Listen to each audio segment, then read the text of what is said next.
Hello friends, today we will discussing about the topic power of the president and position of the president. Article 74 1 നോക്കിക്കഴിഞ്ഞാൽ രാഷ്ട്രപതിയെ സഹായിക്കാൻ വേണ്ടിയിട്ടും ഉപദേശിക്കുവാനും പ്രധാനമന്ത്രി തലവനായിട്ടുള്ള ഒരു മന്ത്രിസഭ ഉണ്ടായിരിക്കേണ്ടതാണ്. പിന്നെ രാഷ്ട്രപതി തൻ്റെ ചുമതലകൾ നിറവേറ്റുന്നതിൽ പിന്നെ അങ്ങനെയുള്ള ഉപദേശം അനുസരിച്ച് പ്രവർത്തിക്കേണ്ടതുമാണെന്ന് പ്രത്യേകമായിട്ട് പറഞ്ഞിട്ടുണ്ട്. എന്നാൽ രാഷ്ട്രപതിക്ക് അങ്ങനെയുള്ള ഒരു ഉപദേശം പൊതുവായോ അല്ലാതെയോ പുനരാലോചിക്കുവാൻ മന്ത്രിസഭയോട് ആവശ്യപ്പെടാൻ പറ്റും. അങ്ങനെയുള്ള ഒരു പുനരാലോചനയ്ക്ക് ശേഷം നൽകിയ ഉപദേശം അനുസരിച്ച് രാഷ്ട്രപതി പ്രവർത്തിക്കേണ്ടതുമാണ്. അപ്പോൾ രാഷ്ട്രപതിക്ക് ഒരു ബില്ല് വന്നു കഴിഞ്ഞാൽ ആ ബില്ല് രാഷ്ട്രപതിക്ക് റീകൺസിഡറേഷന് വേണ്ടി മന്ത്രിസഭയിലേക്ക് അയക്കാൻ പറ്റും. മന്ത്രിസഭ അത് വീണ്ടും തിരിച്ചയക്കുകയാണെങ്കിൽ രാഷ്ട്രപതി അതനുസരിച്ച് ആ ഉപദേശം അനുസരിച്ച് പ്രവർത്തിക്കേണ്ടതാണ്. അതാണ് ഈ അനുച്ഛേദം 74 പറയുന്നത്. ഇനി അടുത്തത് എന്താണെന്ന് നമുക്ക് ഈ അനുച്ഛേദ പ്രകാരം എന്താണെന്ന് നമുക്ക് നോക്കാം. മന്ത്രിസഭയുടെ ഉപദേശം സ്വീകരിച്ചിട്ട് മന്ത്രിസഭയുടെ ഉപദേശം സ്വീകരിക്കുക എന്ന് പറയുന്നത് പ്രസിഡൻറ്റിന് ഒരു ബാധ്യസ്ഥനാണെന്നാണ് ഈ ഒരു ആർട്ടിക്കിളിൽ സൂചിപ്പിക്കുന്നത്. പ്രസിഡൻറ്റിൻ്റെ അധികാര പരിധിയെ സംബന്ധിച്ചിടത്തോളം പല വിവാദങ്ങളുണ്ടായിട്ടുണ്ട്. അപ്പോൾ അതിൻ്റെ പശ്ചാത്തലത്തിലാണ് മന്ത്രിസഭയുടെ ഉപദേശം സ്വീകരിക്കാൻ പ്രസിഡൻറ്റ് ബാധ്യസ്ഥനാണ് എന്നത് ഭരണഘടന ഭേദഗതി ചെയ്തുകൊണ്ട് ഒരു പ്രത്യേകം സൂചിപ്പിച്ചത്. പിന്നീട് മറ്റൊരു ഭേദഗതിയിലൂടെ പ്രസിഡന്റിന്റെ ഉപദേശം പുനഃപരിശോധിക്കാനായി തിരിച്ചയക്കാമെന്നും പക്ഷേ ഉപദേശം തന്നെ വീണ്ടും മന്ത്രിസഭ നൽകുകയാണെങ്കിൽ പ്രസിഡന്റ് അത് സ്വീകരിക്കണമെന്നാണ് വ്യവസ്ഥിച്ചിരിക്കുന്നത്. അപ്പോൾ ഞാൻ ഓൾറെഡി പറഞ്ഞു, ഇപ്പോൾ ഒരു ബില്ല് അയക്കുകയാണെങ്കിൽ ആ ബില്ല് പ്രസിഡൻറ്റ് തിരിച്ച് മന്ത്രിസഭയ്ക്ക് തന്നെ അയക്കുകയാണെങ്കിൽ മന്ത്രിസഭ വീണ്ടും അതേ പ്രസിഡൻറ്റ് റീകൺസിഡറേഷന് വേണ്ടിയിട്ടാണ് മന്ത്രിസഭയ്ക്ക് അയക്കുന്നത്. പക്ഷേ മന്ത്രിസഭ അതേ ബില്ല് തന്നെ വീണ്ടും അയക്കുകയാണെങ്കിൽ പ്രസിഡൻറ്റ് അത് സ്വീകരിക്കണം എന്നുള്ള ഒരു വ്യവസ്ഥ കൂടെ ഉണ്ട്. നമുക്കറിയാം, രാഷ്ട്രപതി എന്ന് പറയുന്നത് രാഷ്ട്രത്തിൻ്റെ ഒരു നാമമാത്ര ഭരണാധികാരിയാണെന്നുള്ളത് അറിയാം. ഔപചാരികമായിട്ട് പ്രസിഡൻറ്റിന് വിശാലമായിട്ടുള്ള ഫങ്ഷൻസ് ഉണ്ട്. ലെജിസ്ലേറ്റീവ് ഫങ്ഷൻസ് ഉണ്ട്, എക്സിക്യൂട്ടീവ് ഫങ്ഷൻസ് ഉണ്ട്, ജുഡീഷ്യൽ ഫങ്ഷൻസ് ഉണ്ട്, എമർജൻസി ഫങ്ഷൻസ് ഒക്കെയാണ് ഉള്ളത്. അപ്പോൾ പാർലമെൻ്ററി സംവിധാനത്തിൽ എന്ന് പറഞ്ഞു കഴിഞ്ഞാൽ പ്രസിഡൻറ്റിന് ഈ അധികാരങ്ങൾ മന്ത്രിസഭയുടെ ഉപദേശം അനുസരിച്ച് മാത്രമേ വിനിയോഗിക്കാൻ കഴിയുള്ളൂ. അപ്പോൾ പ്രധാനമന്ത്രിക്കും മന്ത്രിസഭയ്ക്കും ലോകസഭയുടെ ഒരു ഭൂരിപക്ഷ പിന്തുണ ഉണ്ടായിരിക്കുന്നതിനാൽ പാർലമെൻ്ററി സംവിധാനത്തിൽ പ്രധാനമന്ത്രിയുടെ നേതൃത്വത്തിലുള്ള മന്ത്രിസഭ യഥാർത്ഥ എക്സിക്യൂട്ടീവ് ആയിട്ട് പ്രവർത്തിക്കുന്നു. രാഷ്ട്രപതി മിക്കപ്പോഴും ഒരു മന്ത്രിസഭ നൽകുന്ന ഉപദേശങ്ങൾ സ്വീകരിക്കാറാണ് ഉള്ളത്. ഇനി നമുക്കറിയാം, ജവഹർലാൽ നെഹ്റുവിൻ്റെ ഒരു വേഴ്സ് നോക്കാം. നമ്മൾ അദ്ദേഹത്തിൻ്റെ യഥാർത്ഥ അധികാരങ്ങളൊന്നും നൽകുന്നില്ലെങ്കിലും അദ്ദേഹത്തിൻ്റെ പദവി അന്തസ്സുറ്റതും ആധികാരികവുമാണ്. ഭരണഘടന ഒരു യഥാർത്ഥ എക്സിക്യൂട്ടീവിനെയോ ആലങ്കാരിക പദവി വഹിക്കുന്ന ഒരു രാഷ്ട്രത്തലവനെയോ സൃഷ്ടിക്കാൻ ഉദ്ദേശിക്കുന്നില്ല. നേരെ മറിച്ച് അധികാരവാഴ്ചക്കോ ഭരണവാഴ്ചക്കോ ഇടം നൽകാത്ത ഒരു ഉന്നത പദവി സൃഷ്ടിക്കാനാണ് ഉദ്ദേശിക്കുന്നത്. അപ്പോൾ ഇതിൻ്റെ ഒരു ഇതിൻ്റെ ഒരു പൊരുൾ എന്താണെന്ന് നമുക്ക് വരും ക്ലാസ്സിൽ നമുക്ക് മനസ്സിലാക്കാനേ പറ്റും. അപ്പോൾ രാഷ്ട്രപതിയുടെ വിവേചനാധികാരം, what is the discretionary powers of the president. പ്രസിഡൻറ്റിൻ്റെ ഡിസ്ക്രിഷണറി പവർ എന്ന് പറഞ്ഞു കഴിഞ്ഞാൽ ഭരണഘടനാപരമായിട്ട് രാഷ്ട്രപതിക്ക് മന്ത്രിസഭ എടുക്കുന്ന എല്ലാ തീരുമാനത്തെക്കുറിച്ചും അറിയുവാനുള്ള ഒരു അധികാരമുണ്ട്. അപ്പോൾ ഭരണഘടനാപരമായി കോൺസ്റ്റിറ്റ്യൂഷണൽ പരമായിട്ട് പ്രസിഡൻറ്റിന് മന്ത്രിസഭ എടുക്കുന്ന എല്ലാ തീരുമാനങ്ങളെക്കുറിച്ചും അറിയാനുള്ള അധികാരമുണ്ട്. രാഷ്ട്രപതി ആവശ്യപ്പെടുന്ന എല്ലാ വിവരങ്ങളും നൽകാൻ പ്രധാനമന്ത്രി ബാധ്യസ്ഥനാണ്. പിന്നെ രാഷ്ട്രപതി പലപ്പോഴും പ്രധാനമന്ത്രിക്ക് എഴുതുകയും രാജ്യം നേരിടുന്ന വിഷയങ്ങളിൽ തൻ്റെ കാഴ്ചപ്പാട് പ്രകടിപ്പിക്കുകയും ചെയ്യുന്നുണ്ട്. അതാണ്. പിന്നെ ഇതുകൂടാതെ തന്നെ 3 സാഹചര്യങ്ങളിൽ പ്രസിഡൻറ്റിന് ഡിസ്ക്രിഷണറി പവേഴ്സ് യൂസ് ചെയ്യാൻ പറ്റും. അത് ഏതൊക്കെയാണെന്ന് നോക്കാം.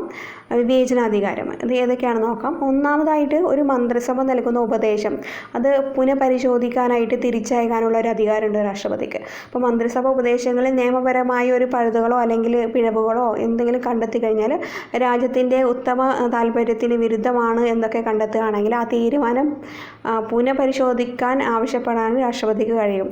എന്നിരുന്നാലും പ്രസ്തുത ഉപദേശം മന്ത്രിസഭ വീണ്ടും നൽകിയാൽ നടപ്പിലാക്കാൻ രാഷ്ട്രപതി ബാധ്യസ്ഥനാണ് എന്നുള്ളതാണ് ഒരു പൊരുൾ. പിന്നെ പുനഃപരിശോധിക്കാനുള്ള രാഷ്ട്രപതിയുടെ അഭ്യർത്ഥനയ്ക്ക് സ്വാഭാവികമായിട്ടും വലിയൊരു പരിഗണന ലഭിക്കാറുണ്ട്. ആയതിനാൽ തന്നെ രാഷ്ട്രപതിക്ക് വിവേചനാധികാരം ഉപയോഗിക്കാൻ കഴിയുന്ന ഒരു മാർഗമാണ് ഇത്. ഇനി അടുത്തത് നമുക്കറിയാം ഒരു ഇൻഫർമേഷനാണ്. ബില്ലിൽ ഒപ്പുവെക്കുന്നതിന് പ്രസിഡൻറ്റിന് ഒരു സമയപരിധി ഇല്ല എന്നുള്ളൊരു ഇമ്പോർട്ടൻറ്റ് ഇൻഫർമേഷനാണ്. ബില്ലിൽ ഒപ്പുവെക്കുന്നതിന് പ്രസിഡൻറ്റിന് ഒരു സമയപരിധി ഒന്നുമില്ല. അപ്പോൾ ഇത്തരം ഒരു സന്ദർഭം നമ്മുടെ ഇന്ത്യയിൽ വന്നിട്ടുണ്ട്. അതെന്താണെന്ന് നോക്കാം. 1986 പാർലമെൻറ്റ് പാസ്സാക്കിയ ഇന്ത്യ പോസ്റ്റ് ഓഫീസ് ഭേദഗതി ബില്ലുണ്ട്.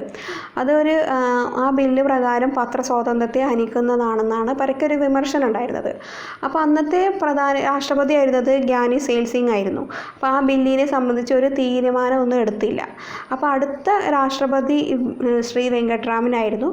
ആ ശ്രീ വെങ്കട്ടരാമൻ പുനഃപരിശോധനയ്ക്കായിട്ട് ആ ബില്ല് പാർലമെൻറ്റിലേക്ക് അയച്ചിട്ടുണ്ടായിരുന്നു. പക്ഷേ ആ സമയത്ത് 1989 കാലഘട്ടത്തിലാണ് അത് മന്ത്രിസഭ വീണ്ടും ഗവൺമെൻറ് മാറുകയാണ് ചെയ്തിട്ടുണ്ടായിരുന്നത്. അതുകൊണ്ട് തന്നെ മുന്നണി ഗവൺമെൻറ് ആയിരുന്നതിനാൽ ആ ഗവൺമെൻറ് ബില്ല് തിരികെ പാർലമെൻറ്റിൽ കൊണ്ടുവന്നില്ല എന്നുള്ളതാണ് ഉണ്ടായത്. അതായത് സെയിൽ സിംഗ് ബില്ലിന് അംഗീകാരം കൊടുക്കുന്നത് നീട്ടി വെക്കാനെടുത്ത ആ ഒരു തീരുമാനത്തിലൂടെയാണ് ഈ ബില്ല് നിയമമാക്കുന്നതിന് ഫലപ്രദമായിട്ട് തടയാൻ സാധിച്ചു എന്നുള്ളതാണ്. ഇനി അടുത്തത് രണ്ടാമതായിട്ട് ആ ബില്ല് ഡിസ്ക്രിഷണറി പവർ യൂസ് ചെയ്യാൻ പറ്റുന്ന ഒരു സ്ഥലം എന്ന് പറയുന്നത് ഇപ്പോൾ പാർലമെൻറ്റ് പാസ്സാക്കുന്ന ബില്ലുകൾ ധനകാര്യ ബില്ല് ഒഴികെയാണ്. ധനകാര്യ ബില്ല് ഒഴികെ പാർലമെൻറ്റ് പാസ്സാക്കി അയക്കുന്ന ബില്ലുകളുണ്ട്. അത് തടഞ്ഞു വെക്കുകയോ അല്ലെങ്കിൽ അനുമതി നിഷേധിക്കുകയോ ചെയ്യാനുള്ള പവർ പ്രസിഡൻറ്റിനുണ്ട്. അതാണ് വീറ്റോ പവർ എന്ന് പറയുന്നത്. ഇപ്പോൾ പാർലമെൻറ്റ് പാസ്സാക്കുന്ന ബില്ലുകൾ നിയമമാക്കുന്നതിന് മുമ്പ് രാഷ്ട്രപതിയുടെ അംഗീകാരം നേടേണ്ടതുണ്ട്. രാഷ്ട്രപതിക്ക് അത് പുനഃപരിശോധനയ്ക്ക് വേണ്ടി ബില്ലുകൾ പാർലമെൻറ്റിലേക്ക് തിരിച്ചയക്കാനുള്ള വീറ്റോ അധികാരം പരിമിതമാണ്. കാരണം അതേ ബില്ല് പാർലമെൻറ്റ് വീണ്ടും പാസ്സാക്കി പ്രസിഡൻറ്റ് സമർപ്പിച്ചാൽ അംഗീകാരം നൽകാൻ പ്രസിഡൻറ്റ് ബാധ്യസ്ഥനാണ്. അപ്പോൾ പ്രസിഡൻറ്റ് ഒരു ബില്ല് എത്ര കാലം കൈവശം വെച്ചിരിക്കാം എന്നതിനെക്കുറിച്ച് ഭരണഘടന പ്രത്യേകമായിട്ടൊരു പരാമർശമൊന്നും നടത്തുന്നില്ല. അതായത് ഒരു പ്രസിഡൻറ്റ് പാർലമെൻറ്റ് പാസ്സാക്കി അയക്കുന്ന ബില്ല് എത്ര കാലം വേണമെങ്കിലും കൈവശം വെക്കാം പ്രസിഡൻറ്റിന്. ഇത് രാഷ്ട്രപതിക്ക് മറ്റൊരു രീതിയിൽ ഇതിനെ നമ്മൾ വീറ്റോ അധികാരം ഉപയോഗിക്കാൻ ഈ അവസരം നൽകും. ഇതിനെയാണ് നമ്മൾ പോക്കറ്റ് വീറ്റോ എന്ന് അറിയപ്പെടുന്നത്. ഇനി അടുത്തത് രാഷ്ട്രീയ സാഹചര്യങ്ങളനുസരിച്ചിട്ട് മൂന്നാമത്തെ വിവേചനാധികാരം ഉയർന്നു വരുന്നത് എന്താണെന്ന് നോക്കാം. ഇപ്പോൾ സാധാരണയായിട്ട് ലോക്സഭയിൽ ഭൂരിപക്ഷമുള്ള ഒരു കക്ഷിയുടെ തലവനെയാണ് നമ്മൾ പ്രധാനമന്ത്രിയായിട്ട് നിയമിക്കുന്നത്. അത്തരം സാഹചര്യത്തിൽ പ്രസിഡൻറ്റിന് വിവേചനാധികാരം ഉപയോഗിക്കാൻ കഴിയില്ല. എന്നാൽ ലോക്സഭയിൽ ഒരു കക്ഷിക്കും ഭൂരിപക്ഷം ഇല്ല എന്ന് വെക്കുക. അപ്പോൾ 2-3 നേതാക്കൾ സഖ്യം രൂപീകരിക്കുന്നുണ്ടാവും. അപ്പോൾ ഗവൺമെൻറ് ഉണ്ടാക്കാൻ വേണ്ടിയിട്ട് അവകാശവാദം ഉയർത്തുകയും ചെയ്താൽ ആരെ പ്രധാനമന്ത്രിയാക്കി നിയമിക്കണം എന്നുള്ളത് തീരുമാനിക്കുന്നത് രാഷ്ട്രപതിയാണ്.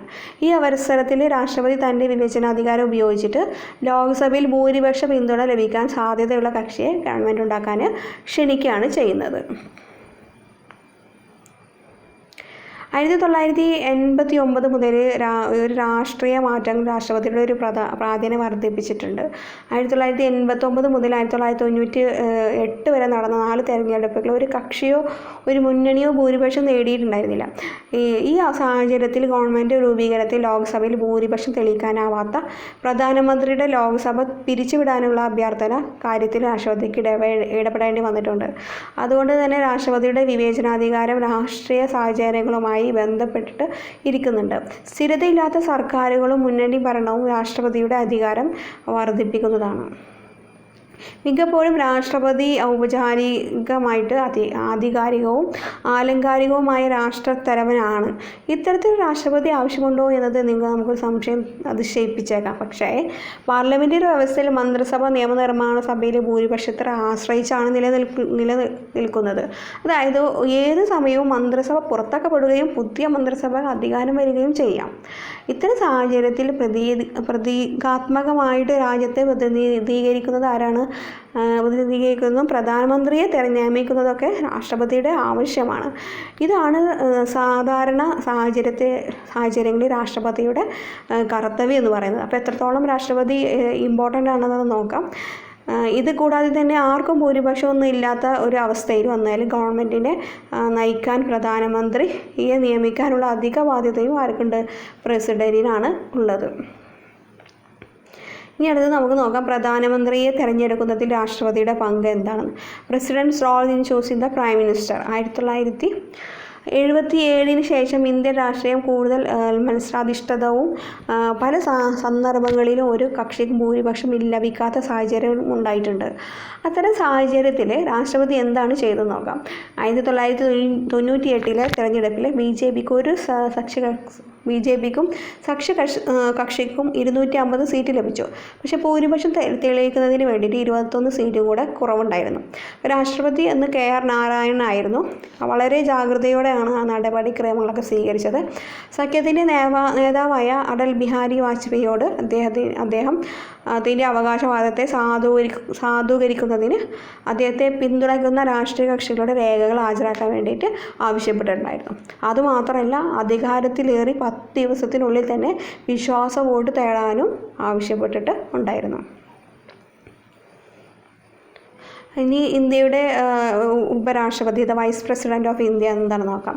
അപ്പോൾ ഇത് ഉപരാഷ്ട്രപതിയെ സംബന്ധിച്ചിടത്തോളം എന്ന് പറഞ്ഞാൽ 5 വർഷത്തേക്കാണ് തിരഞ്ഞെടുപ്പ് നടത്തുന്നത്. രാഷ്ട്രപതിയെ തിരഞ്ഞെടുക്കുന്ന അതേ രീതിയൊക്കെ തന്നെയാണ്. പക്ഷേ ഉപരാഷ്ട്രപതിയെ തിരഞ്ഞെടുക്കുന്നത് ഉപരാഷ്ട്രപതി തിരഞ്ഞെടുക്കുന്ന ഇലക്ട്രൽ കോളേജിൽ പാർലമെൻറ്റിൽ 2 സഭകളുണ്ടാവും മാത്രമേ ഉണ്ടാവുള്ളൂ. പക്ഷേ സംസ്ഥാനത്തിൻ്റെ നിയമസഭാംഗങ്ങൾ ഈ ഇലക്ട്രൽ കോളേജിൽ ഭാഗമല്ല. പ്രസിഡൻ്റ് ആണെങ്കിൽ സംസ്ഥാനത്തിൻ്റെ നിയമസഭാംഗങ്ങളും കൂടെ ഇലക്ട്രൽ കോളേജിൽ ഭാഗമാണ്. അപ്പോൾ രാജ്യസഭ ഭൂരിപക്ഷത്തോടെ പാസ്സാക്കുകയും ലോക്സഭ അംഗീകരിക്കുകയും ചെയ്യുന്ന ഒരു പ്രമേയത്തിലൂടെയാണ് നമ്മൾ ഉപരാഷ്ട്രപതി അല്ലെങ്കിൽ വൈസ് പ്രസിഡൻറ്റിനെ പുറത്താക്കുന്നത്. അപ്പോൾ ഒരു പ്രമേയത്തിലൂടെയാണ് പുറത്താക്കുന്നത്. രാജ്യസഭയാണ് ഭൂരിപക്ഷത്തോടെ പാസ്സാക്കണം, പിന്നെ ലോക്സഭ അത് അംഗീകരിക്കണം. അങ്ങനെയാണ് വൈസ് പ്രസിഡൻറ്റിനെ പുറത്താക്കുന്നത്. പിന്നെ രാജ്യസഭയുടെ ഒരു എക്സ് ഒഫീഷ്യോ ചെയർമാൻ ആരാണ്? വൈസ് പ്രസിഡൻ്റാണ്. ഇപ്പോൾ ഒരു രാഷ്ട്രപതി പ്രസിഡൻറ്റ് മരണം അല്ലെങ്കിൽ രാജി, പുറത്താക്കൽ എന്നീ കാരണത്താൽ ഒരു രാഷ്ട്രപതി സ്ഥാനം ഒഴിഞ്ഞു വരികയാണെങ്കിൽ ഉപരാഷ്ട്രപതിയാണ് പിന്നീട് രാഷ്ട്രപതിയുടെ ചുമതലകളൊക്കെ നിർവഹിക്കുന്നത്. അപ്പം നമ്മുടെ രാജ്യത്തെ വൈസ് പ്രസിഡൻറ്റിന് മരണമോ അല്ലെങ്കിൽ രാജിയോ പുറത്താക്കലോ ഉണ്ടാവുകയാണെങ്കിൽ ആ സന്ദർഭത്തിൽ ആരാണ് രാഷ്ട്രപതിയുടെ പ്രസിഡൻറ്റിന് ചുമതലകൾ വഹിക്കുന്നത്? അത് വൈസ് പ്രസിഡൻ്റാണ്. അപ്പോൾ പുതിയ രാഷ്ട്രപതിയെ തിരഞ്ഞെടുക്കുന്നത് വരെയും പരമാവധി 6 മാസം വരെ ഉള്ളൂ കേട്ടോ. പരമാവധി 6 മാസം മാത്രമേ നിർവഹിക്കാൻ പറ്റുള്ളൂ. ഈ ഒരു കേസിൽ രാഷ്ട്രപതിയായിരുന്ന ഫക്രുദ്ദീൻ അലി അഹമ്മദ് അന്തരിച്ചപ്പോൾ പുതിയ രാഷ്ട്രപതി വരുന്നത് വരെ ഉപരാഷ്ട്രപതി ആയിട്ടുണ്ടായിരുന്നത് VD ജെട്ടി ആയിരുന്നു. അതാണ് VD ജെട്ടി ആയിരുന്നു രാഷ്ട്രപതിയായിട്ട് പ്രവർത്തിക്കുക ഉണ്ടായത്. ഇനി ഈ പ്രസിഡൻറ്റിനെ കുറിച്ചിട്ട് പറയുകയാണെങ്കിൽ പ്രസിഡൻറ്റിൻ്റെ പ്രധാനപ്പെട്ട ഫങ്ഷൻസും കാര്യങ്ങളൊക്കെ ഉണ്ട്. അപ്പോൾ article 52 to 78 of the constitution which deal with the union executive. Article 52 മുതൽ 78 വരെയാണ് നമ്മുടെ യൂണിയൻ എക്സിക്യൂട്ടീവിനെ കുറിച്ച് പറയുന്നത്. പാർട്ട് 5 പറയുന്നത്. പ്രസിഡൻറ്റ്, ഈ യൂണിയൻ എക്സിക്യൂട്ടീവ്സിൽ ആരൊക്കെയാണുള്ളത്? പ്രസിഡൻ്റ് ഉണ്ട്, വൈസ് പ്രസിഡൻ്റ് ഉണ്ട്, പ്രൈം മിനിസ്റ്റർ ഉണ്ട്, കൗൺസിൽ ഓഫ് മിനിസ്റ്റേഴ്സ് ഉണ്ട്, പിന്നെ അറ്റോർണി ജനറൽ ഓഫ് ഇന്ത്യ ആണ് ഉള്ളത്. ഇനി എന്താണ് പ്രസിഡൻറ്റിൻ്റെ പവറും ഫങ്ഷൻസ് എന്താണെന്ന് നോക്കാം. What is the power and functions of the president? നമ്മൾ ഇത് പഠിക്കുമ്പോൾ 7 ഹെഡിങ് ആയിട്ടാണ് നമ്മൾ പഠിക്കുന്നത്. ഫസ്റ്റ് പവർ എന്ന് പറയുന്നത് executive power, second power is legislative power, and third power is financial power, and fourth power is judicial power, and fifth power is diplomatic powers, and sixth power is military powers, and seventh one is emergency power. ഇപ്പോൾ നമ്മൾ executive powers എന്താണെന്ന് നോക്കാം. Executive powers എന്ന് പറയുന്നത് government of ഇന്ത്യയുടെ എല്ലാ executive ആക്ഷൻസും ആരുടെ നെയിമിലാണ് എടുക്കുന്നത്? പ്രസിഡൻറ്റിൻ്റെ നെയിമിലാണ് ചെയ്യുന്നത്. അപ്പോൾ അദ്ദേഹത്തിന് ആ നിയമം ചെയ്തിട്ടുള്ള ഒതൻറ്റിക്കേറ്റഡ് ആയിട്ടുള്ള ഒരു മാറ്റേഴ്സ്, അതിൻ്റെ ഇൻസ്ട്രുമെൻറ്റും പിന്നെ അതിൻ്റെ ഓർഡേഴ്സും അനുസരിച്ച് അദ്ദേഹത്തിന് റൂൾസ് ഉണ്ടാക്കാൻ പറ്റുമെന്നുള്ളതാണ്. പിന്നെ മാത്രമല്ല ഇപ്പോൾ ഇപ്പോൾ യൂണിയൻ ഗവൺമെൻറ്റിന് വേണ്ടിയിട്ടുള്ള കൺവീനിയൻ്റ് ആയിട്ടുള്ള ബിസിനസ് ട്രാൻസാക്ഷന് വേണ്ടിയിട്ട് റൂൾസ് ഉണ്ടാക്കാൻ പറ്റും. പിന്നെ അത് മിനിസ്റ്റേഴ്സിൻ്റെ ഇടയിൽ അലോക്കേഷൻ ചെയ്യാനും കൂടെ പറ്റും. ആർക്ക്? പ്രസിഡൻറ്റിന്. ഇതാണ് എക്സിക്യൂട്ടീവ് പവേഴ്സ്. പിന്നെ എന്താണെന്ന് വെച്ചെങ്കിൽ പ്രൈം മിനിസ്റ്ററിനെയും അതർ മിനിസ്റ്ററിനെയും അപ്പോയിൻമെൻറ്റ് ചെയ്യുന്നത് ആരാണ്? പ്രസിഡൻ്റാണ്. ഈ പ്രൈം മിനിസ്റ്ററും അതർ മിനിസ്റ്റേഴ്സൊക്കെ അവരുടെ ഓഫീസ് ഹോൾഡ് ചെയ്യുന്നത് ദേ hold office during the pleasure of the president ആണ്. അപ്പോൾ പ്രസിഡൻ്റ് പ്ലഷറിലാണ് അവർ മിനിസ്റ്റേഴ്സും പ്രൈം മിനിസ്റ്റേഴ്സും ഒക്കെ ഹോൾഡ് ഓഫ് ഓഫീസ് കൊണ്ടുപോകുന്നത്. പിന്നെ മാത്രമല്ല പ്രസിഡൻ്റാണ് നമ്മുടെ attorney general of India. Attorney general of ഇന്ത്യയെ തിരഞ്ഞെടുക്കുന്നത്, അപ്പോയിൻമെൻറ്റ് ചെയ്യുന്നത് ആരാണ്? പ്രസിഡൻ്റാണ്. അദ്ദേഹത്തിൻ്റെ റെമ്യൂണറേഷൻ കൂടെ ഡിറ്റർമിൻ ചെയ്യുന്നതും ആരാണ്? പ്രസിഡൻ്റാണ്. മാത്രമല്ല attorney general hold office during the pleasure of the president. Attorney ജനറലും പ്രസിഡൻ്റ് പ്ലഷറിലാണ് വർക്ക് ചെയ്യുന്നത്. പിന്നെ ഹി അപ്പോയിൻറ്റ് പിന്നെ ആരൊക്കെയാണ് അപ്പോയിൻമെൻറ്റ് ചെയ്യുന്നത്? Controller and auditor general of India, പിന്നെ election commissioner, chief election commissioner, election commissioners, പിന്നെ യൂണിയൻ പബ്ലിക് സർവീസ് കമ്മീഷൻ്റെ ചെയർമാനും അതിൻ്റെ മെമ്പേഴ്സ്, പിന്നെ ഓരോ സ്റ്റേറ്റിൻ്റെ ഗവർണേഴ്സ്, പിന്നെ ഫിനാൻസ് കമ്മീഷൻ്റെ ചെയർമാനും മെമ്പേഴ്സും. ഇതൊക്കെ അപ്പോയിൻമെൻറ്റ് ചെയ്യുന്നത് പ്രസിഡൻ്റാണ്. പിന്നെ മാത്രമല്ല ഇപ്പോൾ പ്രൈം മിനിസ്റ്ററുടെ അടുത്ത് നിന്ന് അഡ്മിനിസ്ട്രേഷൻ റിലേറ്റഡ് ആയിട്ടുള്ള ഇൻഫർമേഷൻ സീക്ക് ചെയ്യാനുള്ള അധികാരവും ആർക്കുണ്ട്? പ്രസിഡൻറ്റിനുണ്ട്. പിന്നെ മാത്രമല്ല ഇപ്പോൾ എന്തെങ്കിലും പ്രൈം മിനിസ്റ്ററിൽ നിന്നുള്ള കൗൺസിൽ ഓഫ് മിനിസ്റ്റേഴ്സ്, ഒരു മിനിസ്റ്റർ എടുത്ത ഒരു ഡെസിഷൻസ് അത് കൗൺസിലിൽ എന്തില്ല പരിഗണനയിൽ വന്നിട്ടില്ല എങ്കിൽ അത് കൗൺസിൽ ഓഫ് മിനിസ്റ്റേഴ്സ് പരിഗണന വരാൻ വേണ്ടിയിട്ടുള്ള റിപ്പോർട്ട് സബ്മിറ്റ് ചെയ്യാൻ വേണ്ടിയിട്ട് പ്രൈം മിനിസ്റ്റർ പറയാനുള്ള അധികാരം ആർക്കുണ്ട്? ഈ പ്രസിഡൻറ്റിന് ഉണ്ട്. പിന്നെ മാത്രമല്ല അത് SC ST and other backward ക്ലാസ്സസിൻ്റെ കണ്ടീഷൻസിനൊക്കെ വേണ്ടിയിട്ട് ഇൻവെസ്റ്റിഗേറ്റ് ചെയ്യാൻ വേണ്ടിയിട്ട് ഒരു കമ്മീഷൻസ് ഉണ്ട്. ആ കമ്മീഷൻസിനെ അപ്പോയിൻമെൻറ്റ് ചെയ്യുന്നതും പ്രസിഡൻ്റാണ്. ഈ can appoint a commission to investigate into the conditions of SC ST and other backward classes. പിന്നെ മാത്രമല്ല ഇൻ്റർ സ്റ്റേറ്റ് കോപ്പറേഷൻസ്, പിന്നെ സെൻട്രൽ സ്റ്റേറ്റ് കോപ്പറേഷൻസ്, അതിനെയൊക്കെ പ്രൊമോട്ട് ചെയ്യാൻ വേണ്ടിയിട്ട് ഒരു ഇൻ്റർ സ്റ്റേറ്റ് കൗൺസിലുണ്ട്. അതും അപ്പോയിൻമെൻറ്റ് ചെയ്യുന്നത് പ്രസിഡൻ്റാണ്. പിന്നെ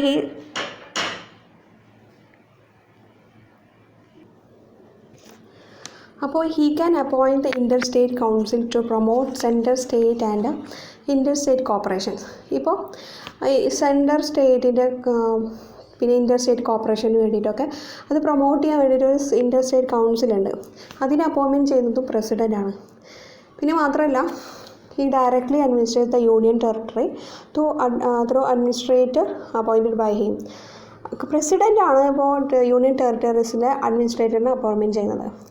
അപ്പോൾ ആ അഡ്മിനിസ്ട്രേറ്ററിലൂടെ പ്രസിഡൻ്റാണ് ഡയറക്റ്റായിട്ട് യൂണിയൻ ടെറിട്ടറി അഡ്മിനിസ്റ്റർ ചെയ്യുന്നത്. He can declare any area as scheduled area and has a power with respect to the administration of scheduled areas and tribal areas. അദ്ദേഹത്തിന് ഷെഡ്യൂൾ ഏരിയ ആയിട്ട് പ്രഖ്യാപിക്കാനുള്ള റൈറ്റ്സ് ഉണ്ട്. അത് മാത്രമല്ല powers with respect to the administration of schedule areas and tribal areas. ഇനി അടുത്തത് legislative പവേഴ്സിനെ കുറിച്ചാണ് പറയുന്നത്. President is an integral part of the Parliament of India and enjoy the following legislative powers. President നമ്മുടെ parliament of ഇന്ത്യയുടെ ഏറ്റവും integral പാർട്ടാണ്. ഈ can parliament someone ചെയ്യാനും പ്രൊറോഗ് ചെയ്യാനുള്ള അവകാശം പ്രസിഡൻറ്റിനാണ് ഉള്ളത്. He can summon and prorogue the parliament and dissolve the Lok Sabha. He can also summon the joint sitting of both house of parliament, which is presided over the speaker of Lok Sabha. He can പാർലമെൻറ്റിനെ പ്രൊറോഗ് ചെയ്യാനും someone ചെയ്യാനുള്ള അധികാരം പ്രസിഡൻറ്റിനുണ്ട്. ലോക്സഭയെ dissolve ചെയ്യാനുള്ള അധികാരമുണ്ട്. പിന്നെ joint sitting both houses പാർലമെൻറ്റിൻ്റെ both houses joint sitting നടത്താനുള്ള അധികാരമുണ്ട്, which is presided over by the speaker of the Lok Sabha. He can address പാർലമെൻറ്റിൻ്റെ ഫസ്റ്റ് സെക്ഷൻ, പാർലമെൻറ്റിൻ്റെ ഫസ്റ്റ് സെക്ഷൻ തുടങ്ങുന്ന സെക്ഷൻസിനെ അഡ്രസ്സ് ചെയ്യാനുള്ള അധികാരമുണ്ട്. പിന്നെ ഈച്ച് ജനറൽ ഇലക്ഷൻ നടന്നു കഴിഞ്ഞാലുള്ള ഫസ്റ്റ് സെക്ഷൻസും പാർലമെൻറ്റിൽ ഫസ്റ്റ് സെക്ഷൻസും ഫസ്റ്റ് സെക്ഷൻസും അഡ്രസ്സ് ചെയ്യാനുള്ള അധികാരം ആർക്കാണുള്ളത്? ഈ പ്രസിഡൻറ്റിനാണുള്ളത്. അപ്പോൾ പിന്നെ ഓരോ വർഷം ഫസ്റ്റ് സെക്ഷന് കമൻസ്മെൻറ്റ് തുടക്ക സമയത്തിൽ പാർലമെൻറ്റ് അഡ്രസ്സ് ചെയ്യാനുള്ള അധികാരവും പ്രസിഡൻറ്റിനുണ്ട്. You can send a message to the house of parliament whether with respect to the bill pending in a parliament or otherwise. ഇപ്പോൾ പാർലമെൻറ്റിൽ എന്തെങ്കിലും ബില്ല് പെൻഡിങ് ആണെങ്കിൽ അതിനെ വേണ്ടിയിട്ട് ഒരു മെസ്സേജ് സെൻഡ് ചെയ്യുക, പാർലമെൻറ്റിലേക്ക് മെസ്സേജ് സെൻഡ് ചെയ്യുക എന്നുള്ളതും പ്രസിഡൻറ്റിൻ്റെ legislative പവേഴ്സാണ്. He can appoint any members of the Lok Sabha to preside over its proceeding when its office both of the speaker and the deputy speaker fall vacant. Similarly, he can also appoint any members of the Rajya Sabha to preside over its proceeding when office both the chairman and the deputy chairman is fall vacant.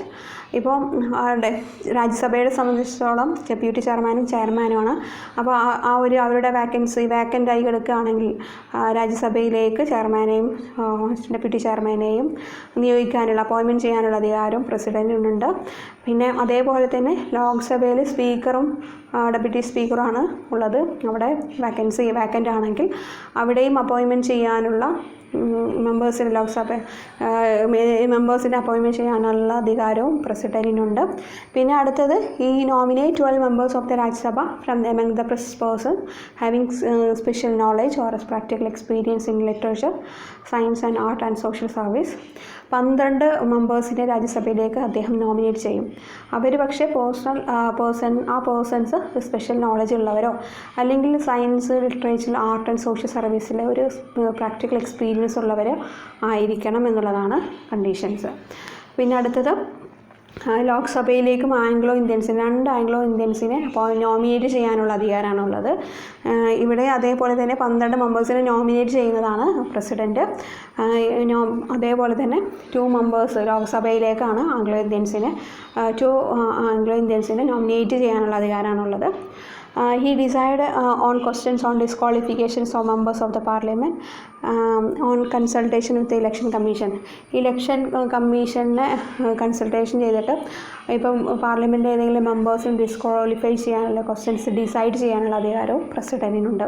His prior recommendation or permission is needed to introduce certain types of bill in the parliament. For example, a bill involving expenditure from the consolidated fund of India or a bill with alteration of boundary of state or creation of new state. അപ്പോൾ ചെറിയ ഒരു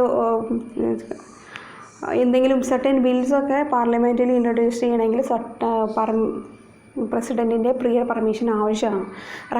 prior റെക്കമെൻഡേഷനോ അല്ലെങ്കിൽ prior പെർമിഷനോ ആവശ്യമാണ്. അപ്പോൾ ഏതൊക്കെയാണ് അതൊരു example പറഞ്ഞു കഴിഞ്ഞാൽ, ഇപ്പോൾ നമ്മൾ കൺസോളിഡേറ്റീവ് ഫണ്ട് ഓഫ് ഇന്ത്യയുടെ എക്സ്പെൻഡിച്ചർ ഇൻവോൾവ് ആയിട്ടുള്ള ഒരു ബില്ല്, അല്ലെങ്കിൽ ഒരു സ്റ്റേറ്റിൻ്റെ ബൗണ്ടറീസ് ആൾട്ടർനേഷൻ ചെയ്യുന്നതിനുള്ള ബില്ല്, അല്ലെങ്കിൽ ഒരു ന്യൂ സ്റ്റേറ്റിൻ്റെ ക്രിയേഷൻ, ഇങ്ങനത്തെയുള്ള ബില്ലുകളൊക്കെ പ്രസിഡൻറ്റിൻ്റെ പ്രിയർ റെക്കമെൻഡേഷനും പെർമിഷനും ആവശ്യമാണ്. പാർലമെൻറ്റിൽ അങ്ങനത്തൊരു ബില്ല് ഇൻട്രൊഡ്യൂസ് ചെയ്യുന്ന സമയത്ത് അത് പ്രിയർ റെക്കമെൻഡേഷൻ ആൻഡ് പെർമിഷൻ ആവശ്യമാണ്. പിന്നെ when a bill is sent to a president after it has passed by the parliament. When a bill sent to the president after it has been passed by the parliament, he can give his assent to the bill or withhold his assent to the bill and return the bill if not money bill for the reconsideration of parliament. However, if the bill is passed again by the parliament with or without amendment, the president has given his assent to the bill. അപ്പോൾ ഒരു പ്രസിഡൻ്റെ കയ്യിൽ bill എത്തുകയാണെങ്കിൽ, parliament പാസ്സാക്കിയിട്ട് പ്രസിഡൻറ്റിൻ്റെ കയ്യിൽ bill എത്തുകയാണെങ്കിൽ ബില്ലിന് assent ചെയ്യാം, പിന്നെ വിത്ത് hold ചെയ്യാം, bill return ചെയ്യാം. അത് മണി ബില്ല് റിട്ടേൺ ചെയ്യാൻ പറ്റില്ല. പാർലമെൻറ്റ് റീകൺസിഡറേഷന് വേണ്ടിയിട്ട് ആ ബില്ല് റിട്ടേൺ ചെയ്യാനൊക്കെ പറ്റും. പക്ഷേ അതേ ബില്ല് തന്നെ വീണ്ടും പാർലമെൻറ്റ് പാസ്സാക്കിയിട്ട് വീണ്ടും പ്രസിഡൻറ്റിന് എത്തുകയാണെങ്കിൽ വിത്ത് അമെൻമെൻ്റ് ആവാം, വിത്തൗട്ട് അമെൻമെൻ്റ് ആവാം. പക്ഷേ റീകൺസിഡറേഷൻ കഴിഞ്ഞിട്ട് പാർലമെൻറ്റ് വീണ്ടും പ്രസിഡൻറ്റിനെ അയക്കുകയാണെങ്കിൽ പ്രസിഡൻറ്റിന് അത് അസെൻറ്റ് ചെയ്യണമെന്നാണ് റൂൾസ്. പിന്നെ when a bill passed by the state legislature or reserved by the governor for reconsideration of the president can give assent to the bill, with all assent to the bill, direct the governor to return the bill if not money bill. Reconsideration of the state legislature. It should be noted that it's not obligatory for the president to give his assent. Even the bill again passed by the state legislature and sent again in for his reconsideration. ഈ ഒരു കേസിൽ ഇപ്പോൾ state ലെജിസ്ലേറ്ററിൻ്റെ ബില്ലാണ്. അപ്പോൾ governor reserve by the ഗവർണറാണ് for the consideration of the പ്രസിഡൻറ്റിന്. അപ്പോൾ ബില്ല് സ്റ്റേറ്റ് ലെജിസ്ലേച്ചർ പാസ്സാക്കി ഗവർണർ പ്രസിഡൻറ്റിൻ്റെ കൺസിഡറേഷന് വേണ്ടിയിട്ട് അത് റിസർവ് ചെയ്തു. പ്രസിഡൻറ്റ് എന്ത് ചെയ്യാൻ പറ്റും? അസെൻഡ് ചെയ്യാൻ പറ്റുന്ന ബില്ല്, അല്ലെങ്കിൽ വിത്തോൾഡ് ചെയ്യാൻ പറ്റും, അല്ലെങ്കിൽ ഡയറക്റ്റ് ഗവർണർ ആ ബില്ല് റിട്ടേൺ ചെയ്യാൻ പറ്റും. പക്ഷേ മണി ബില്ല് പറ്റില്ല. For the reconsideration of state ലെജിസ്ലേഷൻ്റെ റീകൺസിഡറേഷന് വേണ്ടിയിട്ട് ഗവർണർ റിട്ടേൺ ചെയ്യാൻ പറ്റും.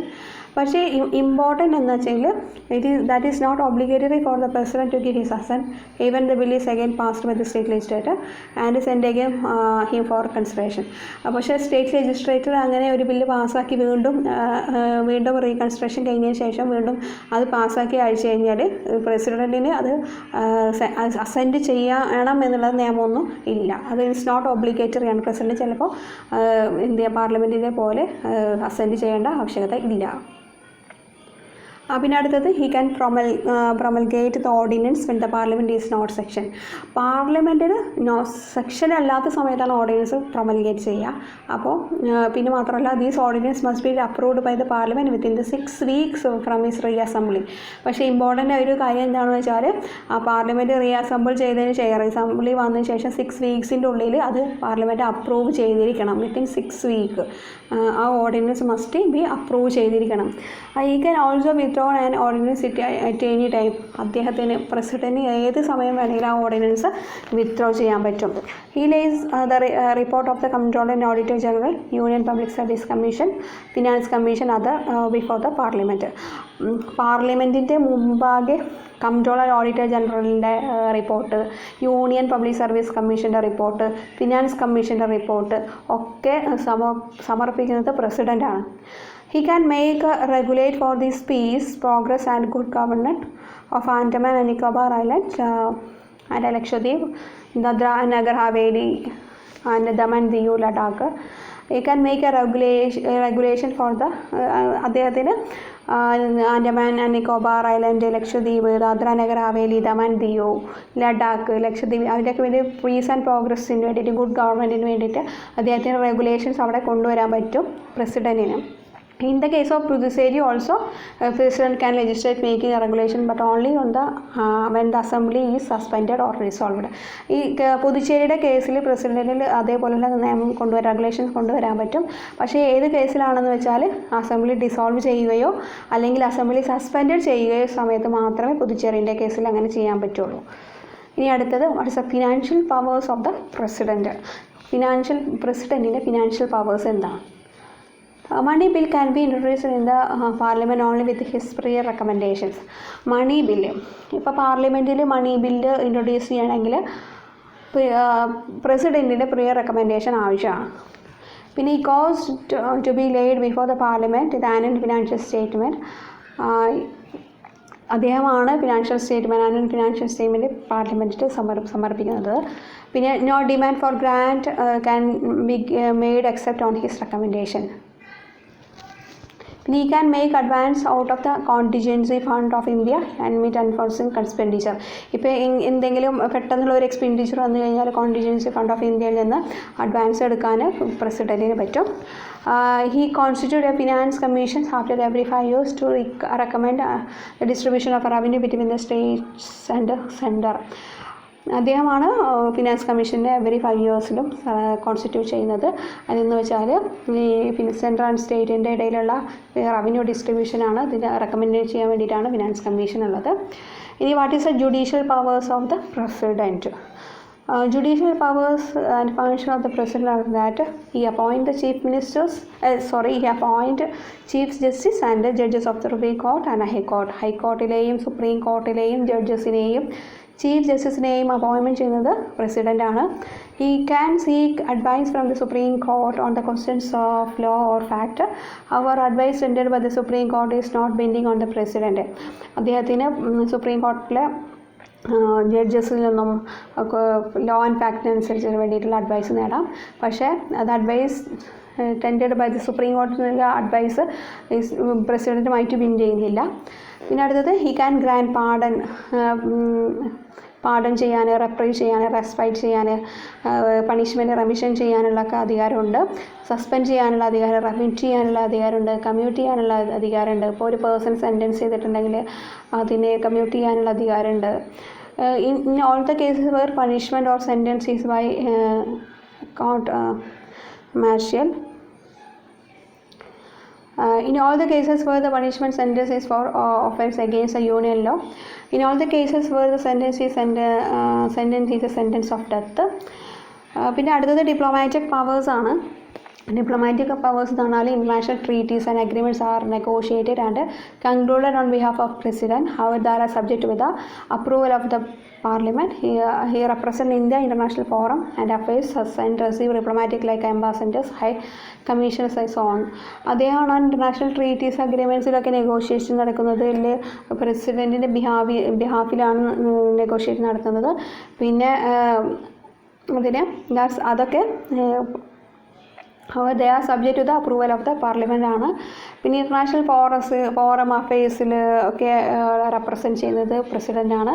പിന്നെ ഡിപ്ലോമാറ്റ്സിൽ അംബാസഡർ, ഹൈ അംബാസഡർ റിസീവ് ചെയ്യുന്നതും അതൊക്കെ പ്രസിഡൻറ്റിൻ്റെ ഡിപ്ലോമാറ്റിക് പവേഴ്സാണ്. What is the military powers? Is supreme commander of defence force in India. ഇന്ത്യയുടെ ഡിഫൻസ് ഫോഴ്സിൻ്റെ സുപ്രീം കമാൻഡർ ആരാണെന്ന് ചോദിച്ചാൽ അത് പ്രസിഡൻ്റാണ്. In that capacity he appoint chief of the army and navy and air force. എയർഫോഴ്സിൻ്റെയും നേവിയുടെയും ആർമിയുടെയും ചീഫിനെ അപ്പോയിൻമെൻറ്റ് ചെയ്യുന്നത് ആരാണ്? പ്രസിഡൻ്റാണ്. He can declare war and conclude peace subject to the approval of the parliament. അദ്ദേഹത്തിന് വാർ ഡിക്ലെയർ ചെയ്യാൻ പറ്റും, പിന്നെ പീസ് കൺക്ലൂഡ് ചെയ്യാൻ പറ്റും, പിന്നെ അതൊക്കെ പക്ഷേ പാർലമെൻറ്റിൻ്റെ അപ്രൂവൽ ഒന്ന് വേണം. അടുത്തത് emergency powers is very important power. In addition normal powers and mention about the constitution confers extraordinary powers on the president to deal with the following 3 types of emergency power, that is Article 35, 352 and Article 356, 365 and Article 360. 352, 356, 365 and 360 important ആണ്. ഈ 352 national emergency വരുന്നത്. Article 356, 365 very സൂപ്പറാണ്. 356 തിരിച്ചിട്ട 365 അത് president റൂളാണ്. പിന്നെ അടുത്തത് 360 അത് financial എമർജൻസിയാണ് പ്രഖ്യാപിക്കുന്നത്. ഇതൊക്കെയാണ് എമർജൻസി പവേഴ്സ്. പിന്നെ what is the vetoes powers of the president? A bill passed by the parliament can become an act only if the receive the assent of the president. പ്രസിഡൻറ്റിൻ്റെ ഒരു bill പാർലമെൻറ്റിൽ പാസ്സാക്കി കഴിഞ്ഞാൽ president assent കിട്ടിയല്ലാതെ അത് മാറ്റാവില്ല. In the bill is presented to the president of or his has 3 alternatives. നമ്മൾ already പറഞ്ഞതാണ് ഇത് പക്ഷേ മണി ബില്ലിൻ്റെ കാര്യത്തിൽ മാത്രം റിട്ടേൺ ചെയ്യാൻ പറ്റില്ല എന്നുള്ളതാണ്. വീറ്റോ പവർ ഞാൻ ഓൾറെഡി പറഞ്ഞതാണ്. ഇനി അബ്സല്യൂട്ട് വീറ്റോ ഉണ്ട്. That is withhold of assent to bill passed by the legislator. Qualified veto ഉണ്ട്, which can overrided by the legislature within the high majority. Suspended veto already പറഞ്ഞു, pocket veto already പറഞ്ഞു. ഇനി what is absolute veto? It refers to the power of the president to withhold his assent to the bill passed by the parliament. എന്താണ് പ്രസിഡൻറ്റിൻ്റെ power? withhold his assent withhold ചെയ്യാൻ പറ്റുന്ന ഒരു പവറാണ്. Bill then and does not become an act ആവാൻ പറ്റില്ല. പിന്നെ usually this veto exercise on the following 2 കേസസിലാണ് അത് ഉണ്ടാകുന്നത്. ഒന്ന് with respect to the private members bill and with respect to the government bill when is cabinet resign after the passage of the bill but not assent by president and a new cabinet advice president not given assent to bill. ഇപ്പോൾ ഒരു government ഒരു bill പാസ്സാക്കി അതിനുശേഷം ആ cabinet resign ചെയ്ത് പോവുകയാണെങ്കിൽ new cabinet advice ചെയ്ത് പ്രസിഡൻറ്റിനോട് അത് ആ ബില്ല് അസെൻറ്റ് ചെയ്യേണ്ട എന്ന് പറയുകയാണെങ്കിൽ തന്നെ ആ സമയത്ത് അസെൻറ്റ് ചെയ്യേണ്ട ആവശ്യമില്ല. അതാണ് absolute വീറ്റോയിലുള്ളത്.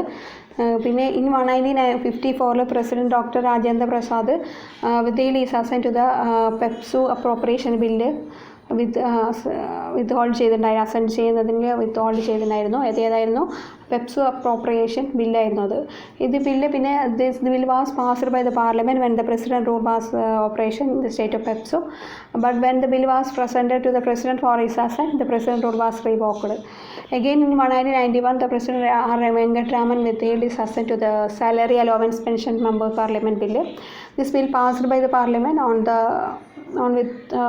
the last day of the resolution, before the resolution of Lok Sabha, without obtaining the previous recommendation of the President. ഇനി സസ്പെൻസീവ് വീറ്റോ എന്ന് പറഞ്ഞാൽ ഓൾറെഡി ഞാൻ പറഞ്ഞതാണ്. The president excise this veto when this return the bill four the reconsideration of the parliament. However, the bill passed again by the Parliament with or without amendment and again presented to the President. It is obligatory for the President to give his assent to the bill. This means that in a presidential veto is overridden by the passage of the bill. The same ordinary majority take not higher majority take record in US. It means that the presidential veto is overridden ആണ്. പിന്നെ president veto എന്ന് പറയുന്നത് അത് suspend ചെയ്യാനുള്ള ഇത് ഉണ്ട്, പക്ഷേ അത് വീണ്ടും റീകൺസിഡറേഷൻ വന്ന് അതേ ഒരു ക്യാബിനറ്റ് അതേപോലെ തന്നെ ഒരു വിത്ത് ഓർ വിത്തൗട്ട് അമെൻമെൻറ്റിൽ വരികയാണെങ്കിൽ പ്രസിഡൻറ്റ് അത് ഒബ്ലിഗേറ്ററി ആണ് ടു അസെൻഡ് ചെയ്യുക എന്നുള്ളത്. പോക്കറ്റ് വീറ്റ് ഞാൻ ഓൾറെഡി പറഞ്ഞു. The president is neither ratify nor reject the return of the bill but simply keep it bill pending on infinite period. ഒരുപാട് time indefinite പീരീഡിൽ വേണമെങ്കിൽ ആ ബില്ല് പെൻഡിങ്ങിൽ വെക്കാൻ പറ്റും. അതാണ് ഒരു പോക്കറ്റ് വീറ്റോ എന്ന് പറയുന്നത്.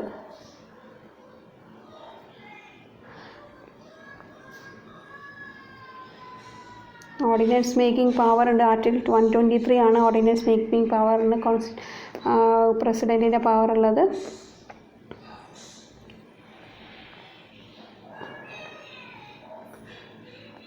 പാർഡണിങ് പവർ ഒക്കെ ഓൾറെഡി പറഞ്ഞാണ്.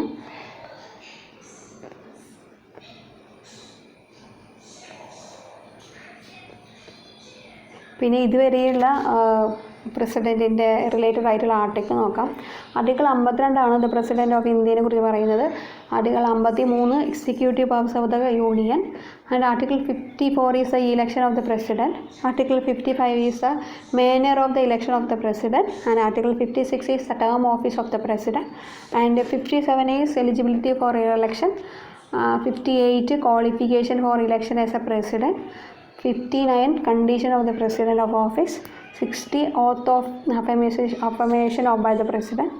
61 procedure for impeachment of the president. And time 62 is time holding election to fill vacancy in the office of the president.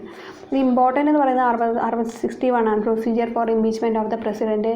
പിന്നെ 52 പ്രസിഡൻറ്റ് ഓഫ് ഇന്ത്യനെ കുറിച്ച് പറയുന്നത്.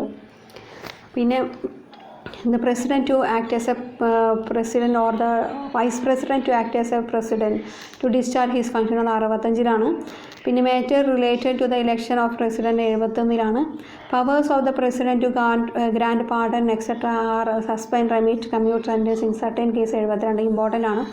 74 എന്ന് പറയുന്നത് council of ministers to aid advice the president. 75 എന്ന് പറയുന്നത് other provision to ministers like appoint term and salaries. 76 attorney general of ഇന്ത്യനെ കുറിച്ച് പറയുന്നതാണ്. 77 എന്ന് പറയുന്നത് conduct business of government of India. 78 എന്ന് പറയുന്നത് duties of prime minister in respect to the functioning of information to the president. 85 എന്ന് പറയുന്നത് section of parliament prorogation and dissolution. 51 ആണ് assent to the bill passed by the parliament. And 112 union budget ആണ്. 123 എന്ന് പറഞ്ഞാൽ president to ordinance പ്രൊമൽഗേറ്റ് ചെയ്യാനുള്ള ഒരു പവറാണ് 123. പിന്നെ 140 തന്നെ power of the president to consult the supreme court. 143 എന്ന് പറയുന്നത് power of the president to consult the supreme court. അതാണ് ഇമ്പോർട്ടൻ്റ് ആയിട്ടുള്ള information regarding president and vice president.